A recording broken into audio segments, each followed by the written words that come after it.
Cresson, donc vous êtes adjointe au maire aux transitions et à l'économie circulaire et solidaire à la ville de Sceaux, très impliquée de longue date. Hein. Vous ne faites pas partie des récentes personnes qui ont rejoint ces questions. Ça fait vraiment plus d'une dizaine d'années que vous êtes très très actif sur ces questions. Donc que pensez-vous justement de cette démarche? Je voulais réagir en relation avec la question qui vient d'être posée. Et là, je prends aussi ma casquette de vice-présidente du collectif des maires anti-pesticides, qui rassemble bien évidemment des maires urbains, hein, puisque effectivement, loi Labbé, depuis 2017, plus aucune commune ne peut utiliser des pesticides, hormis aujourd'hui sur les terrains de foot et sur les cimetières, et ça c'est en train de disparaître, et on a trouvé les solutions. Les solutions, ce n'est pas du personnel en plus, mais c'est du changement d'usage. Aujourd'hui, on a fait 50% à Sceaux du cimetière enherbé et 50% où chaque petit brin d'herbe est retiré. Les citoyens qui se promènent se disent mais pourquoi là c'est plus joli, il y a plein de petites herbes et tout, pourquoi on n'a pas ça de l'autre côté? Donc je pense que c'est vraiment le changement d'usage. Après, côté agriculteur, moi j'ai rencontré avec mes collègues élus de communes rurales, j'ai rencontré beaucoup de ce que j'appelle, alors j'aime pas le mot petit, mais des agriculteurs qui sont plutôt des maraîchers, qui sont des paysans. À leur niveau, on n'est pas dans une problématique comme les céréaliers, et ils n'utilisent pas la moitié des produits chimiques, pesticides, glyphosate. Et ils sont dans une agriculture ultra raisonnée, et je pense que notre responsabilité à tous, j'aime le bio, mais j'ai entendu ce que vous venez de dire, si notre responsabilité en tant qu'élus, c'est d'arriver à embarquer des agriculteurs qui aujourd'hui sont des céréaliers, qui mettent, pour certains, pour être dans les rendements, un certain nombre de pesticides qui sont dangereux pour leur santé, mais surtout pour la santé de toutes les personnes qui sont autour. 250 mètres autour d'un endroit, vous avez des problèmes de santé. On ne peut pas le nier. Alors, il y a l'huile essentielle, soit, mais je pense que là, on est vraiment en danger. Si nous, en tant qu'élus, nous accompagnons ces personnes-là vers du maraîchage, en leur garantissant effectivement un volume dans le temps, là, on va peut-être avoir un changement, de métier et effectivement stopper l'usage de tous ces pesticides. Donc même s'ils ne sont pas encore en bio, hein, c'est moi qui le dis, je trouve que accompagner ces céréaliers à faire autrement, ce serait bien. Après, quelque part, c'est pas que le point des communes ou des départements. Je pense qu'il devrait y avoir une véritable politique nationale, européenne, qui est de pouvoir dire vous avez tant d'aides si vous cultivez des céréales, si vous suivez la bourse des céréales et vous savez à quel moment vous les conservez, à quel moment vous les vendez pour gagner plus, c'est effectivement de pouvoir maintenir une aide et anticiper cette aide. Moi, quand je suis avec des viticulteurs qui me disent les larmes aux yeux, moi ça me fait mal au ventre de mettre tous ces produits parce que je pense à mes petits-enfants. Mais d'un côté, ça fait 2 ans que j'ai changé mes méthodes, j'attends toujours l'argent de l'État. Et je suis obligée de continuer à m'endetter auprès du Crédit Agricole et d'autres banques en attendant d'être réglée. Et la trésorerie, c'est à eux de l'avancer. C'est scandaleux. Et notre responsabilité d'élus, c'est effectivement de nous mobiliser, que ce soit dans nos instances, mais aussi au niveau de l'État français et de l'Europe, pour demander un véritable changement avec une anticipation de l'aide financière accordée à ces agriculteurs pour pouvoir alimenter sereinement les cantines, mais aussi les citoyens, vivre mieux pour eux et ne pas avoir cette responsabilité par rapport à tous ces produits chimiques qui sont répandus en excès en France. Oui, merci. Alors en plus, ça complète bien la question qui avait été adressée tout à l'heure à Nicolas Colin sur la partie de la réglementation. En fait, l'articulation entre une réglementation nationale et une politique en fait plus locale qui se décline à plein d'échelles, hein, c'est-à-dire mes communes, départementales, régionales, etc. Donc là, c'est vrai que ça nous permet aussi de sillonner. Merci beaucoup pour cette intervention. Je profite pour que vous gardiez en fait le temps de parole pour nous parler finalement de cette question de rénovation énergétique et de transition en fait énergétique, parce qu'on voit bien qu'au niveau des territoires, la question de l'énergie est capitale, je dirais, c'est l'énergie vitale, et on voit que elle nous oblige quelque part aussi de toute façon à revoir nos manières de vivre, de consommer, de produire, de nous mouvoir, et donc cette dynamique d'énergie. Donc je suis ravie que vous puissiez intervenir sur le sujet, parce que c'est pas un sujet facile en fait, hein, et donc j'aimerais que donc dans ce petit quart d'heure vous puissiez donc nous donner une lecture en fait, hein, de la manière dont à Sceaux vous avez engagé une politique contre la précarité énergétique, et comment justement vous la reliez à une politique plus globale de transition énergétique. Merci. Tout à fait, merci. Effectivement, nous vivons une époque assez extraordinaire actuellement, avec tout ce que ça implique de positif et de négatif. Je pense qu'il y a eu un grand changement qui s'est opéré en 2015.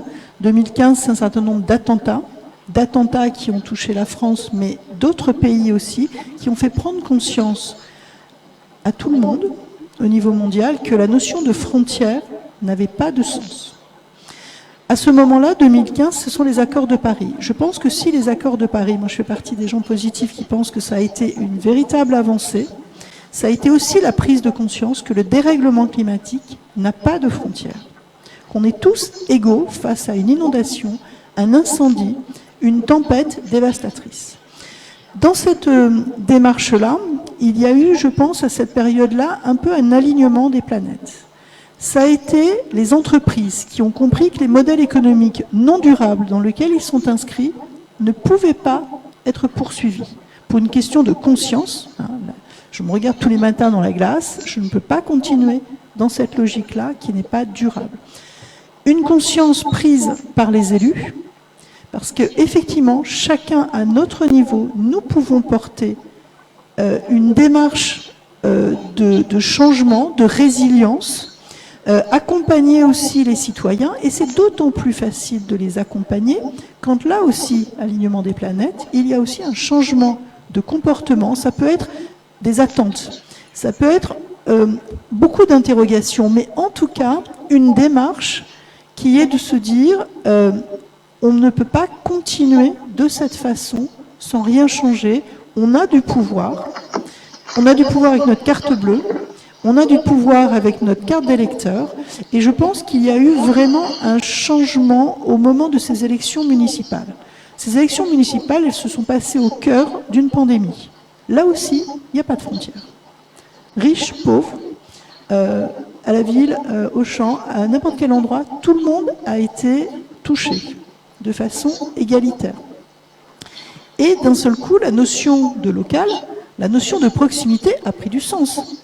Parce qu'on a tous pris conscience de quel était mon espace de liberté en 1 kilomètre, et ensuite en 100 kilomètres.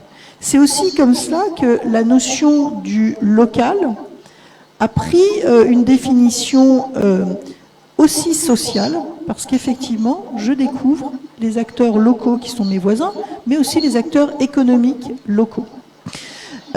Pour revenir sur cette notion d'énergie, je dirais que on a été touché depuis un certain temps dans cette politique un petit peu de résilience que nous menons sur la ville de Sceaux par la notion d'une démarche zéro émission nette carbone. Parce que là aussi, la santé, hein, si on fait partie des premières communes qui se sont impliquées dans le zéro pesticide, c'est que la santé est au cœur de la responsabilité de chaque élu, y compris du maire. D'où les arrêtés qui ont été passés.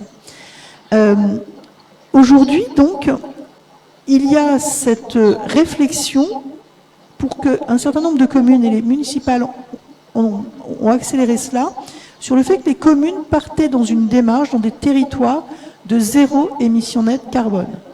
Hein, le côté un peu sympathique, nous devenons une ville zen. Pour être dans le zéro émission nette carbone, on a tous, et on parle tous, de la mobilité, et de la voiture, la méchante, et du vélo, qui doit être effectivement la démarche pour tous. Il n'y a pas une solution, il y a effectivement un ensemble de points, et Ville de Sceaux, on est intégré dans une mobilité douce et active depuis de très nombreuses années. Mais on ne va pas se limiter à cela. La notion d'émission de gaz à effet de serre se fait aussi à 20-30% dans le domaine de l'habitat, et principalement du chauffage. Donc, on s'est mobilisé sur la notion de précarité. Mais on va se dire, Sceaux, ça fait partie des villes dites privilégiées, il n'y a pas de familles précaires. Non, il y en a peut-être moins qu'ailleurs. En revanche, il y a de nombreuses maisons précaires. Une maison précaire, c'est une maison énergivore. Maison énergivore, on va pouvoir dire que tant que j'ai de l'argent et que ma maison qui fait 100 mètres carrés est en étiquette F et que je paye 3 000 € par an, il n'y a peut-être pas de souci. En revanche, il y a un souci si j'ai un changement de situation, si je suis à la retraite, si j'ai un changement familial. Et là, effectivement, entre une maison à 3 000 € de charge et une maison qui, si elle est rénovée, passe en B et passe à ce moment-là avec moins de 1 000 € de chauffage, il y a un véritable impact. Cette notion financière, moi je l'utilise beaucoup, parce que quelque part, ça parle à tout le monde. Et on a aussi une responsabilité qui est la dignité, l'équité. On ne peut pas avoir des ménages qui aient besoin de choisir entre se déplacer. Dans le milieu rural, c'est indispensable. On a besoin de se déplacer plus qu'en ville, sans doute. Manger, et manger local, parce que comme vous le disiez, il est normal de payer le juste prix. Donc il est normal, si je vais chez le commerçant du coin de ma rue, de payer sans doute plus cher que dans une grande surface où je vais prendre ma voiture, etc. Donc on a une notion d'équité, de dignité et du justice pour tout. Si on fait un peu le bilan des retours d'expérience, que la rénovation énergétique, on ne vient pas de se réveiller un matin et de se dire « tiens, il faut rénover ». Si on fait le bilan, on se rend compte, et là c'est les résultats d'une étude qui s'appelle Trémy 2017, qui est faite par l'État, qui est sortie en 2018, bientôt il y en aura une qui va sortir plus récente, qui a fait un focus sur toutes les rénovations énergétiques des maisons qui ont été réalisées entre 2014 et 2016. Le bilan, 60 milliards d'euros investis, plus de 51 millions de travaux réalisés. Le bilan, c'est 75% des ménages qui ont fait à peu près 10 000 € d'investissement sont restés à la même étiquette énergétique. Même étiquette énergétique. Ils étaient en F, ils sont restés en F. Waouh, super.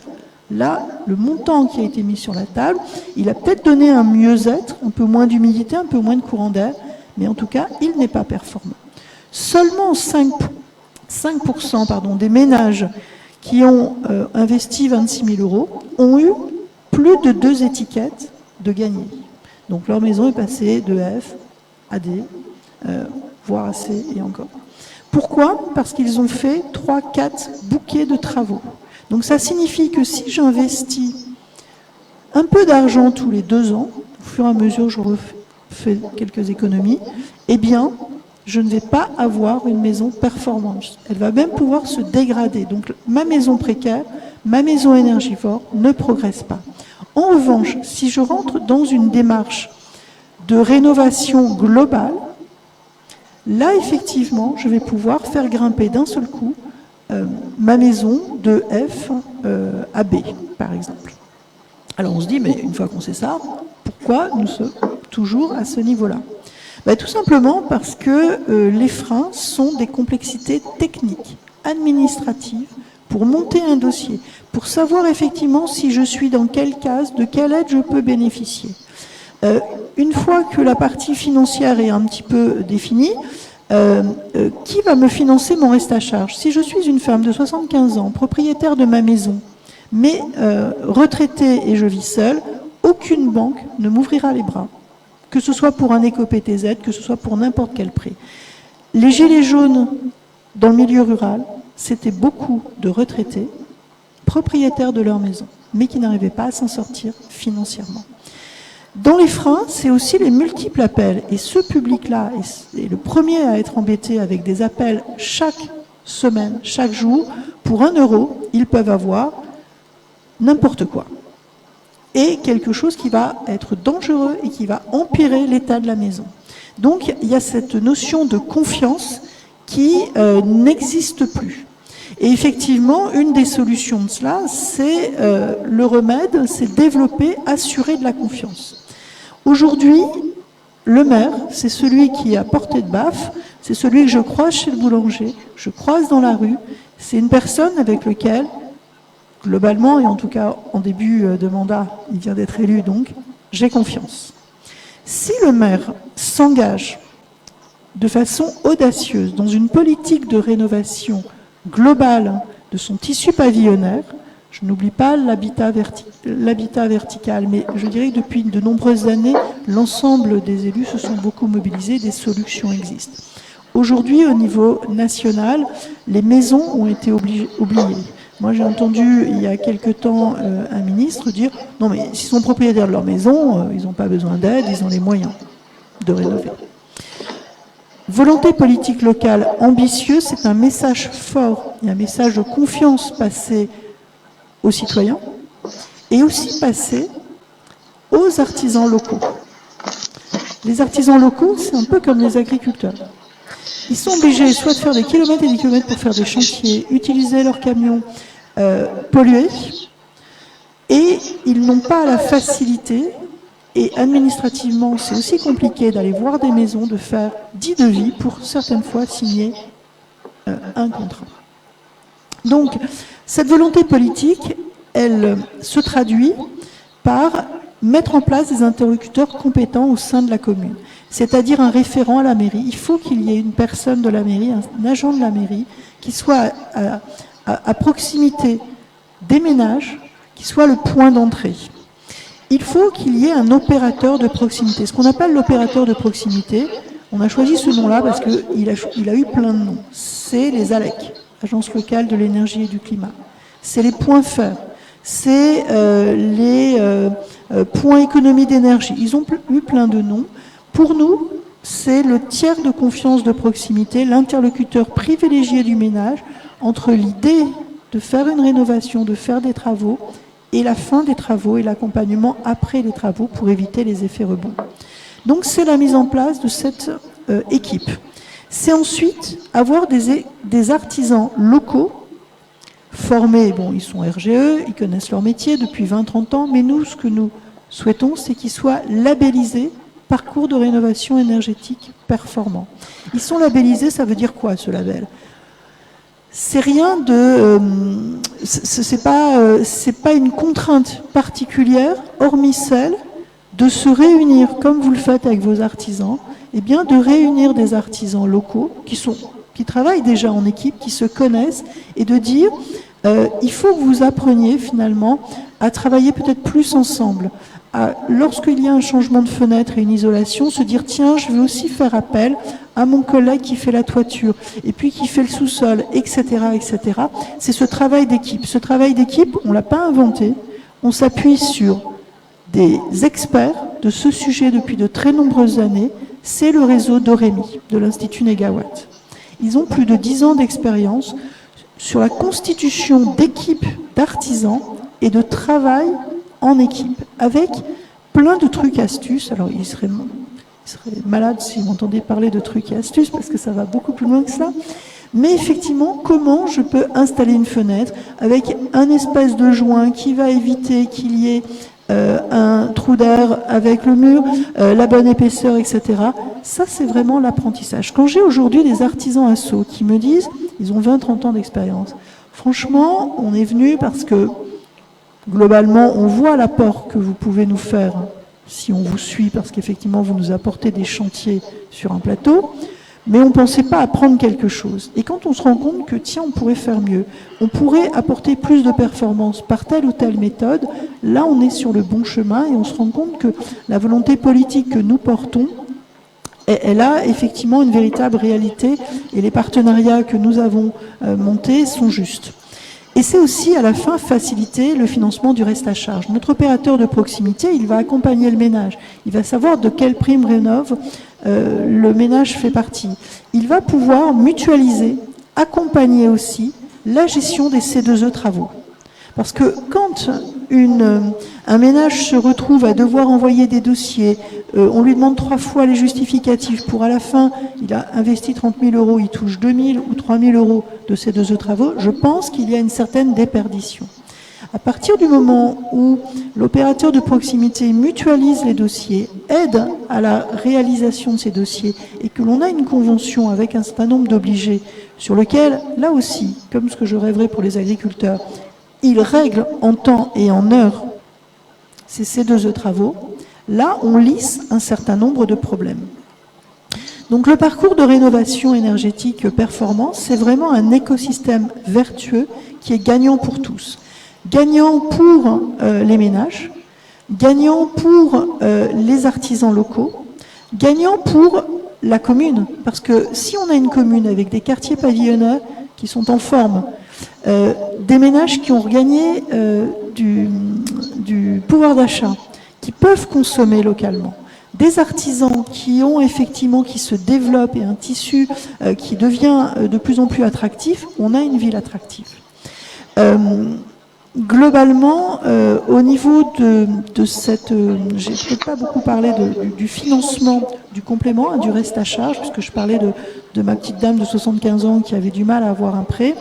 On a effectivement, grâce à cette portée politique de communes, hein, les 2 premières communes, c'est la ville de Montfermeil, avec Xavier Moine, maire de Montfermeil et vice-président de la métropole du Grand Paris, qui a eu peut-être le premier, parce que le mot de maison précaire ne résonnait pas de la même façon qu'à Sceaux. Mais en tout cas, ces 2 maires, Philippe Laurent, maire de Sceaux, et Xavier Lemoine, maire de Montfermeil, tous les 2 vice-présidents de la métropole, ont réussi à embarquer la métropole. Aujourd'hui, il y a un appel à manifestation qui a rassemblé plus de 40 communes de la métropole du Grand Paris à s'investir dans cette démarche de rénovation énergétique performante pour les maisons.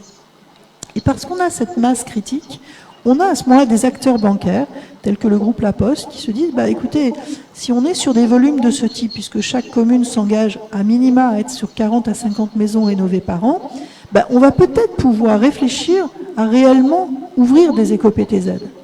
Hein, parce que ce produit magique, tout le monde en parle, mais personne n'en fait.